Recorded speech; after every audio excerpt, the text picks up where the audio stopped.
When confronted with objective, demonstrable, empirical proof that Earth is not a fantastical, tilting, wobbling, spinning spaceball, one sticking point that globe defenders consistently revert back to is, if the evidence flat earthers are presenting is true, then why has there not been a single whistleblower to come forward and expose this mother of all conspiracies?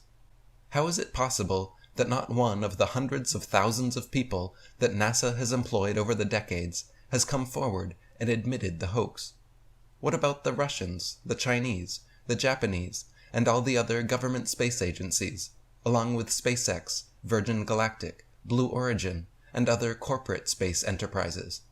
If Earth is not a globe, and we never went to the moon, why haven't these governments or corporations tattletaled on each other and exposed this massive lie to the masses? The first thing people asking this question need to realize is that all governments and corporations are organized into compartmentalized, hierarchical, pyramid-like structures, where the vast majority of people employed are kept on a need-to-know basis and have very specific jobs delegated to them by their superiors. Only the presidents, CEOs, and other power elites at the capstone of the pyramid have full knowledge and control of what really goes on within the organization. The mathematicians crunching numbers, engineers constructing satellites, contractors manufacturing equipment, all the way to the mission controllers with their big media moments high-fiving after every successful launch and landing. These people are all compartmentalized into highly specialized jobs and have no idea what happens in the boardrooms or about the true inner workings of these companies.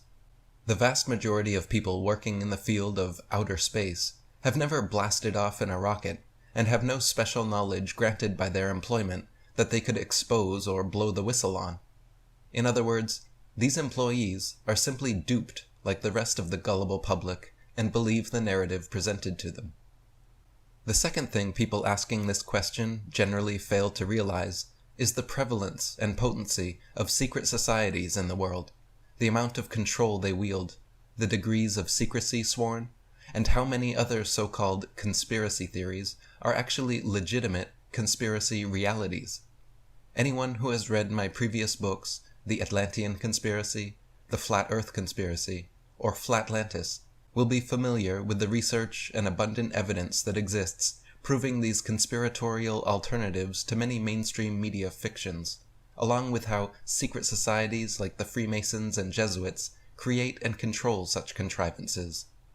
Most people are unaware, for example, that Freemasonry, the world's oldest and largest secret society, exists in almost every country, with over 5 million members worldwide, all blood oath bound and sworn to secrecy every degree they rise.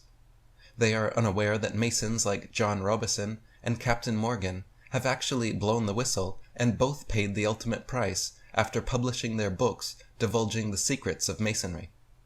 People are also unaware, for example, that nearly every astronaut NASA claims to have sent to space is actually a confirmed Freemason. John Glenn, two-time U.S. Senator and one of NASA's first astronauts, is a known Mason. Buzz Aldrin Jr., the second man to lie about walking on the moon, is an admitted, ring-wearing, hand-sign-flashing, 33rd degree Mason from Montclair Lodge No. 144 in New Jersey. Edgar Mitchell, another supposed moonwalker aboard Apollo 14, is an Order of Demolay Mason at Artesta Lodge No. 29 in New Mexico. James Irwin of Apollo 15, the last man to lie about walking on the moon, was a Tejon Lodge No. 104 member in Colorado Springs. Don Eisele on Apollo 7 was a member of the Luther B. Turner Lodge No. 732 in Ohio. Gordon Cooper, aboard Mercury 9 and Gemini 5, was a Master Mason in Carbondale Lodge No. 82 in Colorado. Virgil Grissom, on Apollo 1, Mercury 5, and Gemini 3, was a Master Mason from Mitchell Lodge No. 228 in Indiana. Walter Schirra Jr., on Apollo 7, Sigma 7, Gemini 6, and Mercury 8, was a 33rd degree Mason at Canaveral Lodge No. 339 in Florida. Thomas Stafford, on Apollo 10 and 18, Gemini 7 and 9, is a Mason at Western Star Lodge No. 138 in Oklahoma. Paul Weitz on Skylab 2 and Challenger is from Lawrence Lodge number 708 in Pennsylvania. NASA astronauts Neil Armstrong, Alan Shepard, William Pogue, Vance Brand, and Anthony England all had fathers who were Freemasons. And C. Fred Kleinecht, the head of NASA during the Apollo program, shortly afterwards became the sovereign Grand Commander of the 33rd degree of the Scottish Rite of Freemasonry.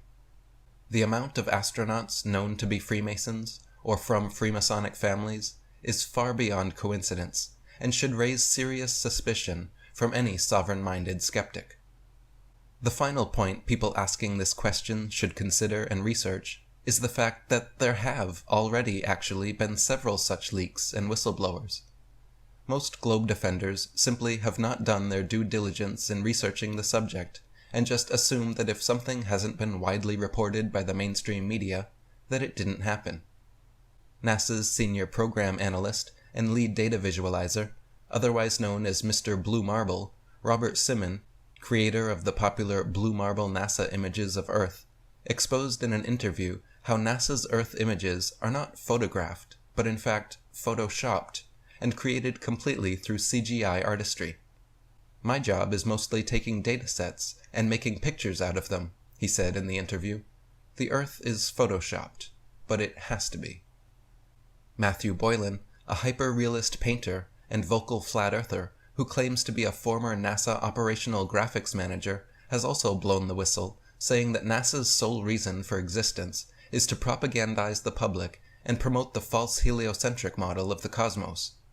He claims to have done various projects photoshopping images of the Earth, stars, and planets, and has relayed anecdotes about meetings with NASA officials where they openly admitted the entire hoax and laughed hysterically at the brainwashed zombies who unquestioningly believe their televisions. In a live 2014 television interview with Bulgarian News 7, Soviet cosmonaut Igor Petrovich Volk, awarded the Hero of the Soviet Union Medal, said outright that, quote, "We have never been to space, and if somebody claims otherwise, it is not true."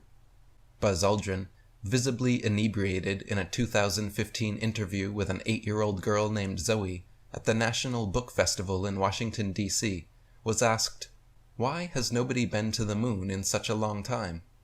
After a pause, he answered, "That's not an 8-year-old's question. That's my question. I want to know, but I think I know. Because we didn't go there, and that's the way it happened. And if it didn't happen, it's nice to know why it didn't happen, so in the future, if we want to keep doing something, we need to know why something stopped in the past that we wanted to keep it going." Even more recently, in a live 2019 television interview, the first and last Polish astronaut and national hero, Miroslaw Hermazowski, 40 years after his flight to space, when asked, "You have been there. Is the Earth really a sphere hanging in outer space?" he shockingly replied, "Earth is flat, as some have suspected. I didn't expect this question, but I assure you, it is flat."